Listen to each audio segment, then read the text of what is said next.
நான் இவ்வளோ பெரிய அசம்பாவிதம் நடந்துருச்சு. திரு விஜய் அவர்கள் பாதிக்கப்பட்ட குடும்பத்தை சந்திக்க போக வாய்ப்பு இருக்கா?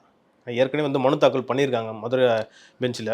இல்லை, நடக்க ஒரு வாய்ப்பு இருக்கா? ஒரு விஷயம் இங்கே திட்டமிட்டு மறைக்கப்பட்டது என்னன்னாக்கா, அவர் கரூர்ல இருந்து திருச்சி விமான நிலையத்திற்கு வருவதற்கு முன்பாகவே இந்த சம்பவத்தை கேள்விப்பட்டு உடனடியாக பாதிக்கப்பட்ட நபர்களை மருத்துவமனைக்கு சென்று பார்க்கணும்னு சொல்லி அனுமதி கேட்டிருக்காங்க அப்பவே.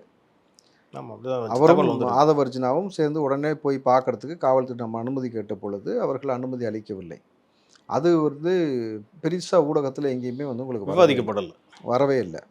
அதே மாதிரி சீமான் அவர்கள் வந்து மருத்துவமனைக்கு செல்லும் பொழுது, அவரு, சாட்டை உட்பட பல நபர்கள் வந்து மருத்துவமனைக்கு செல்லும் பொழுது, அங்க பப்ளிக்ன்ற போர்வையில இருக்கக்கூடிய சில நபர்கள் சீமானை ஒருமையில் பேசுறாங்க.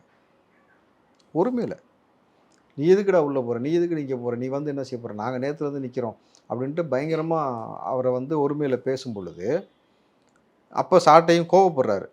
தன் தலைவனை வந்து தன் முன்னாடி இப்படி ஒருமையில பேசும்பொழுது கோவப்பட்டு, அப்புறம் காவல்துறைலாம் வந்து அவங்கள இது பண்ண பார்க்குறோம். அப்போ சில விஷயங்கள வந்து திட்டமிட்டு தடுப்பதற்கோ, மடைமாற்றுவதற்கோ ஒரு சில விஷயங்களை வந்து மேற்கொள்கிறார்களான்னு ஒரு கேள்வி இருந்தாலும், விஜய் அவர்கள் இன்னைக்கு இல்லாட்டியும், என்னைக்கா இருந்தாலும் பாதிக்கப்பட்ட மக்களை நிச்சயமா ஒரு களத்துல போய் பார்க்க தான் போறாரு.